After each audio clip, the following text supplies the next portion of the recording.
Ndabaramukije bakunzi bimbonesha kure BTV nkuko mubimenyereye uyu n'umwanya mwiza wo gukurikirana amakuru mu Kirundi twabateguriye mudukundire duhere kuri izi ngingo nkuru ziyagize. Ku mabombo y'amazi rusangi yo muri komine Ntahangwa amazi azohora atangwa ku buntu, nayo abanyagihugu ba muri Sitsobel barasaba leta ko yobagarukirako kuko bafise ikibazo c'inzara. Amakuru saya gusa ido nido mu kanya.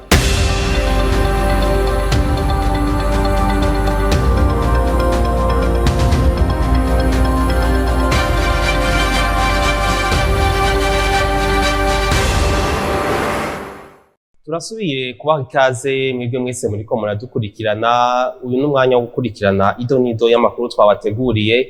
Ishirahamwe Parsem ryaragize umwihwezo y'ibitagenze neza mu bisata bimwe bimwe bigize leta. Muri vyo hakaba harimwo ibijanye ubutunzi, indero n'ibindi. Hakaba hashikirijwe n'ivyokorwa kugira bikosorwe, vyashikirijwe n'urongoye iryo shirahamwe Faustin Ndikumana mu kiganiro yahaye abamenyesha makuru. Tumukurikire. Bijanye n'ubutunzi, ubutunzi tuvuga ko yuko umwaka urangiye ibi byaburanze bigaragara ari ikibazo c'amadovize, turinze duheza umwaka kikiri ikibazo. Ibijanye n'ibiciro inflation byarabaye umurengera birashika ku 26%. Inflation ya 26% twayiheruka muri yambargo 96. Hariho ibijanye n'ibitoro, umwaka uheze bigifise ingorane bitarahera. Ibijanye n'amapasiporo muhora muvyumva, ibijanye n'amahera leta ikoresha endettement, amadeni yariyongere cyane mu gihugu hagati ariko arashikira imiliyaridi 300. Ukaraba ibijanye n'urwanya igiturire, navyo nyene ntibirafata intumbero imeze neza. Hama mu bijanye na sociale twovuga mu vy'indero, indero twadukwendero bivyo twagumye bihari. Harabaye inama rukokoma y'indero irashira hamaro komandasi atari make, mugabo ikintu catubabaje cadusangaje nuko mwitegwa y'amafaranga leta yateguye uyu mwaka turimwo 2022-2023 igisata c'indero nta buryo caronse. Tubiravye tuvuga tuti izo ngwane zose tuvuze ziva kubera iki? Ziva kubera mu Burundi bituraronka vision turiko turakorerako ituma amahinduka aboneka, izana programme politiki igaragara. Ikigira kabiri nibijanye no kurwanya igiturire n'intwari ibereye. Ivyo bidahagurukiwe ku ntumbero nziza Uburundi nahuje. Ejo bituma ro twihutira kuvyo bintu bibiri.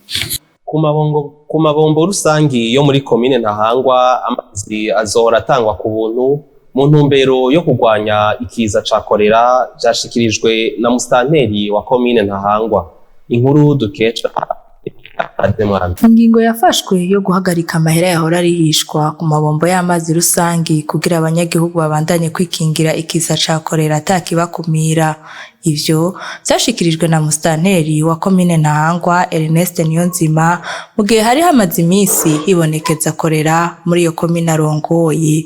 Regides kubona yashoboye kuturonsa amazi rero ku buntu kugira abo bene gihugu canke ako karere kashoboye gufatwa gashoboye naho nyene kwitabariza mu by'isuku atangorane n'imwe barinze guhura naho.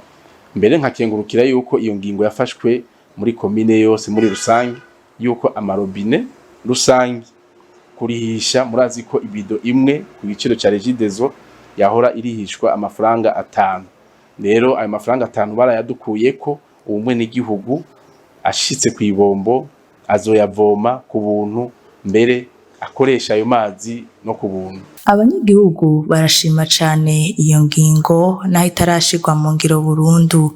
Ubu babagabanirije amahera bahora barihisha kw'ibido gusa. Ubu igiciro c'ibido caragabanutse, tuvoma ibido 10 ku mafaranga 50, ibido 20 ku mafaranga 100. Twariha ibido zibiri senkani, mugabo urumva ko hariho akarusho. Ni ibido 10 senkani. Mwomenya ko Iyo ngingo benshi batarayishira mu ngiro, hariho abakiriha amafaranga bagiye kuvoma. Abantu baguze amatongo ntare bashaka kubana n'umukuru w'igihugu kandi bidashoboka. Ikirimba c'umukuru w'igihugu kiba mu mihana. Kurikirana umukuru w'igihugu Evariste. Hajya mu Burundi n'ubu twavuga yuko bagira bubake ikirimba c'umukuru w'igihugu mu Iburinga. Mu ndwi zibiri mwosanga amatongo y'Iburinga yose yaguzwe.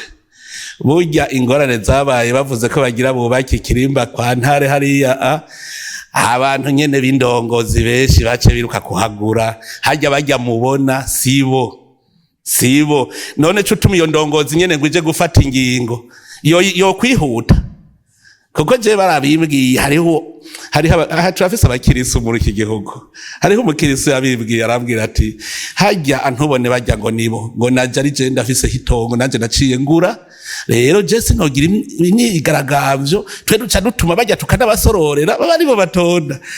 Uwo yakimbariye neza n'umukirisu ati neje ugomba jeje gutonda uca umbona ko ari je ndiko ndagumuka.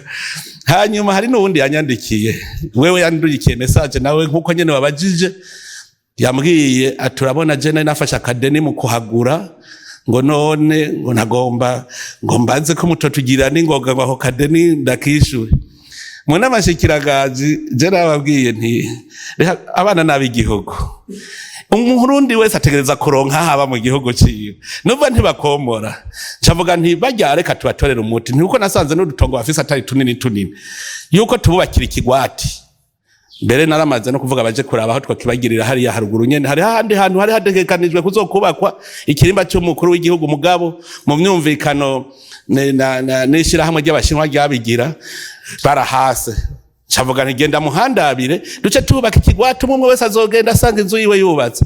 Nza numva batangu ako hari warabajije ngo agaciro ngo karaduze, urumva ni nkuwo yarahaguze agaca avuga ngo nari bamumuzibukiro bakawumpa nkuko amategeko abivuga, yamwe ndahagura azobagarutse. Kubera ivyo bavyita yuko ahubwo nawe wononye igihugu guhengera ngo ko bagira bubake ikirimba reka nce ndahagura. Abanyagihugu baba muri site ya Sobel barasaba leta ko yobagarukirako kuko bafise ikibazo c'inzara, kuko atanumugira neza aheruka kubaserukako. Ni inkuru dukesha Ange Negrita Irakoze. Muri iyo site ya Sobere, komine Mutimbuzi ni mu ntara ya Bujumbura, abenegihugu barataka batakamba ko bokwibukwa kuko inzara iriyo ibica bigacika nk'uko umwe muri abo benegihugu abivuga. Hari n'uwiriwe ejo adatamye n'ivyema vy'ijana, kandi wumvise ko nakubaraje n'ubu kuva mu gatondo sindigera mfungura. Muri iki gihe tukiri ngaha tutaragira iyo tuja niyo tujanwa, tutasubira mu zacu cyangwa tumenye iyo tuzojanwa, nuko leta yo twitaho ikatwibuka ikakubita agatima mpembero, ikatwibuka n'ibintu byo kurya mu buraro n'ingorane. Inzara nyine yagomba kutwica. Kiza Emmanuel arongoye iyo site ya Soberi nawe nyine aremeza ko ico kibazo gihari c'inzara kuko n'abagira neza batakiza. Ikibazo c'inzara coco gihari cibonekeza cane rero abina bihe turimwo kumbure n'akagori bari mikatarera urumva ko ari kibazo. Iyo site ya Soberi ikaba yegeranirijwemwo abatewe n'umwuzurira w'amazi mu Gatumba. Abari mu gisata c'umuziki mu Burundi baremeza ko umuziki w'u Burundi ufise akanovera, bagasaba ko boshikirwa n'inzego za leta kugira umuziki wabo ushike kure. Ni inkuru twateguriwe na Rafael Nyanza. Abari mu gisata c'umuziki mu Burundi baremeza neza yuko imiziki y'u Burundi ifise akanovera uhereye ku majambo hamwe nuko itunganijwe. Turavye kwanza urwego indirimbo z'abantu zigeze ku rwego runini, kuko uravye indirimbo zikorwa hanze n'indirimbo zikorwa ngaha uzishize hamwe urumva ko byababa kuba kimwe. Umuziki w'abarundi uraryoshe urimo akanovera, turawumviriza kandi turanawukora. Umuziki wo mu Burundi urameze neza. Uraba mahiti yakorewe ngaha mu Burundi kunangana ntituyazi, za Baju zandi imiziki myinshi myiza yakorewe ngaha i Bujumbura. Iyo indirimbo z'abarundi zitari kuba zikundwa canke zidafise akanovera, amasosiyete ntiyari kuduhamagara ngo dukorane n'ama entreprise akomeye. Naho biruko abo bari muri ico gisata bakaba babona ko ari intambamyi kugira umuziki w'u Burundi ushike kure, ariko kandi bakaba bagize n'ico basaba abagize inzego za leta. Mugabo nk'uko twafata umuririmbyi tukamuha amahera sponsor ikwiye, urumva agahabwa amahera akwiye, agakorerwa promotion ikwiye, agahabwa icubahiro gikwiye, nibaza yuko abantu batubura kuja kuraba ico kintu canke uwo muntu yoba yakoze ako kazi. Bisaba ko abantu bari muri industry twe dukora iyo muziki tumanaje abaririmbyi, dukoresha ubwenge tumenye niba mu mafaranga aboneka tugakora iyo promotion neza, niba twipanga tugatanga tukiga abafana ivyo bariko bararondera tukabibaha. Ico twosaba leta canke abadutwara parce que nibo bavyeyi bacu, twobasaba badufashe nkuko twaba tubisaba buri munsi, murabe ukwiriye kuha mukamuha passport diplomatique, kubera ibindi bihugu abacuranzi babo bahaye ama passport diplomatique. Ivyo babivuze nyuma y'amajambo y'ubushikiranganje mu vyajejwe harimo imico kama. Ezekiel Niragira yamenyesheje yuko abarundi bategerezwa kwipanga bagatanga ibikorwa abarundi bakeneye kandi biryoshe. Ni mu gihe yariko arishura ibibazo by'abari mu gisata c'imico kama mu nama yamuhuje n'abari muri ico gisata. Aha niho amakuru twabateguriye aciye arangirira. Turabashimiye mwebwe mwese mariko murayakurikirana, dushimire abadufashije kuyatororokanya, turashimiye uwayahagarikiye Emo Prosper Niyonkuru n'abari mu buhinga bw'ivyuma. Amahoro y'Imana bane namwe, muwandanye muryohererwa n'ibiganiro bya BTV Burundi.